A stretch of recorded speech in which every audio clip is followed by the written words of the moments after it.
Hi, this is Juliet. Welcome back to my studio. Today, I'm going to show you how to make this blue and white snowflake bead.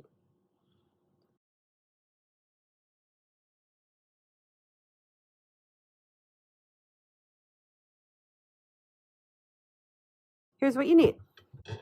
Some blue opaque glass. I'm using Effetre number 242, medium lapis color. Some stringer from that same color glass that's going to be the base bead. And some fine white stringer. I pulled this from Effetre 204, opaque white. We'll also need a lentil press or an orb press. I like this one. It's from Karina Tettinger.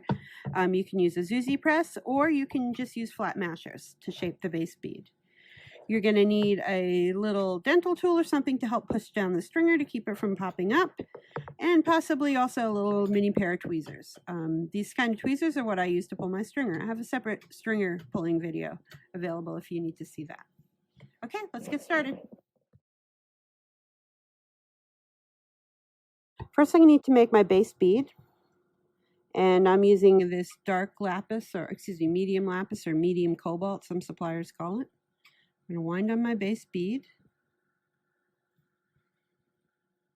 I want to check the width against my bead press first to make sure I've got about the right size footprint before I go building up the glass. It's easier to start a little smaller and then add another wrap if you need it than to have too much and have it ooze out of the press. Okay, it's about the right width. Now I'm going to just start to build up the glass and get the right volume of glass. If you don't have a press and you're using flat mashers, the shape you want to start with is the same shape we used for the press. It's a football shape. So it's wider in the middle and sort of tapers down at the edges. And when you press this, it will become a circle.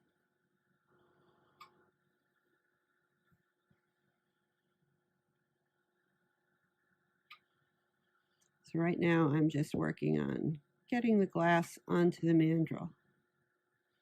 You need to make sure you have the right diameter mandrel for your bead press. Some varieties of bead press take thicker mandrels. Some require you to use the thinner mandrel. And you want to have a good bead release as well. I like the Foster Fire bead release. It puts on a fairly thin coat, and I find it's easy to get the pressed beads off the mandrel. So now I'm building it up into that football shape. You can see that starting to form here. A little bit more on this edge, a bit more on that edge. Now I'm going to add some heat to it, and then I'm going to do a test press.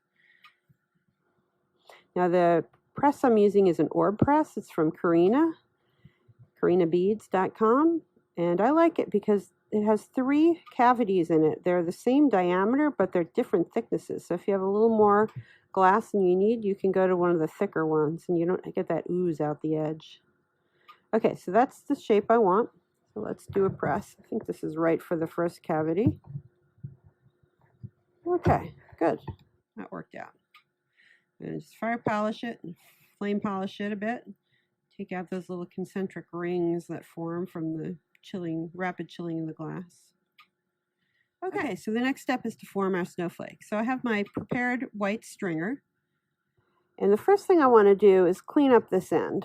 So you see there's a little bit of a nubby of glass there from melting it. What I do is go down to the end and I just cut that off so I have a clean end. So the first swath I'm going to put is parallel to my mandrel, just from bead hole to bead hole. Just go straight across, melt that in. You may need to press it down a little bit. The dental tool is good for that. I'm going to make sure it's adhered really well so it doesn't pop off.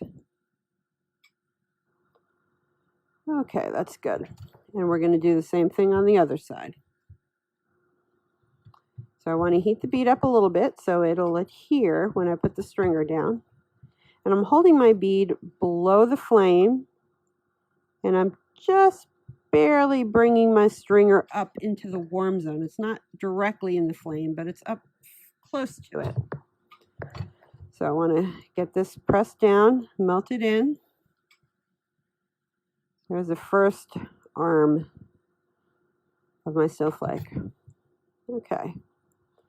Now I'm going to make an X across here. So I'm going to divide it so we end up with basically 6 arms coming out of the snowflake. So I'm going to just eyeball it from the top. And again, I am going below the flame, sweeping it across. And I want to press it down, especially around the middle where you've gone up and over that hump there from the prior round of glass. You want to make sure it gets pushed down and melted in a bit.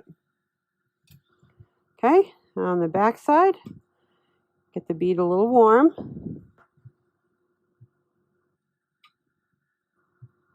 Go down and straight across. Get that pressed in. If it goes a little crooked at this point, you can straighten things out. You can use the edge of your dental tool, kind of cheat a little bit. All right, one side down. Let's continue on the other side. Get a bit of heat first into the bead. String her down, go across and up. There we go. So the next step up is to add some dots halfway out each of these arms. Each of these about halfway out.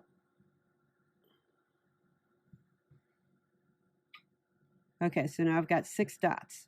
So as I'm applying the dot, my stringer is the uniform thickness. I'm melting up just enough, a little ball on the end of my stringer, and then pressing that down on the bead. And that helps me to get them uniform on each of the snowflake arms. There we go. Give that a bit of heat, flatten them out a little bit, use my dental tool.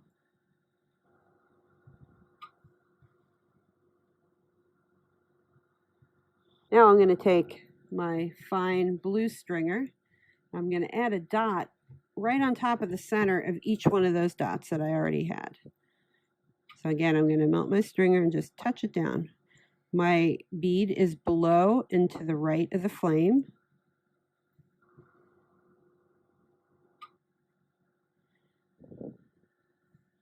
I'm going to just melt those in. I'm not going to press those ones down. I'm just going to melt them in. Now let's do the other side. Get a bit of heat in there. Just get the tip of my stringer glowing. You see that orange there? That's how you want it. Just glowing and touch it down. If your bead is pre-warmed, it'll stick. If your bead is too cold, it won't stick. So you need to have enough heat in the base bead that it will adhere. Now I'm going to put a large white dot in the center here on this side and in the center on the other side.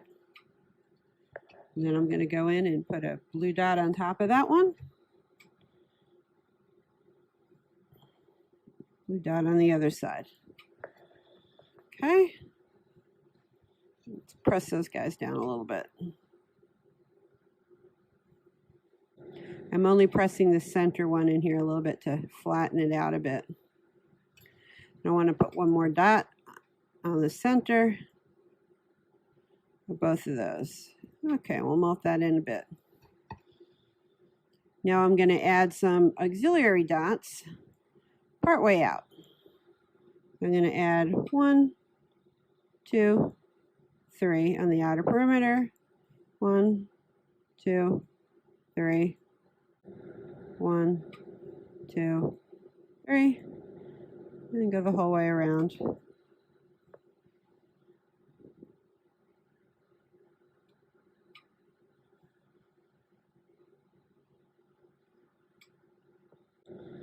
And we'll add one more, sort of in between where those ones with the blue dots are.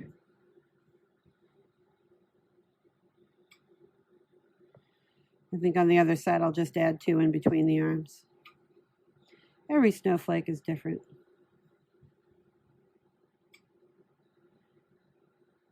So this design is fairly forgiving. You can add more dots or fewer dots. If you buggered up your stringer, you can add another arm there. You can add more dots and cover it with white dots and blue dots. And there we have it, our snowflake bead. Melt those in a little bit more. I like to leave them a little bit raised. It has a little bit more tactile feel to it. But you could also melt them in all the way. Press it again if you wanted to. bit of insurance heat, especially around the bead holes, across the center and the edges, and there we have it. Snowflake bead. Ready to pop it in the kiln. Thanks for watching.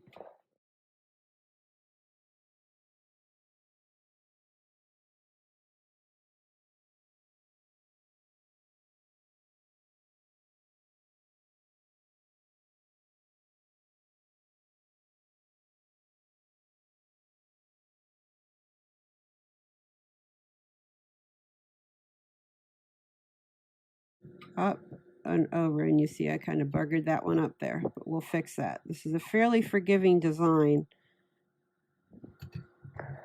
So what I'm going to do, pick up my stringer here, and that top edge, I'm going to scooch down a bit.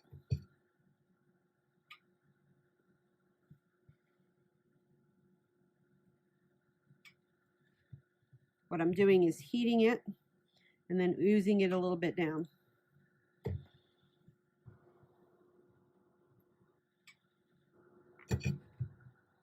All right, now I'm going to take my stringer and fill in that gap. I'm going to start on top of the stringer and back a little ways, and then keep going and aim for that center. So I'm going to go back a little bit and then aim for the center.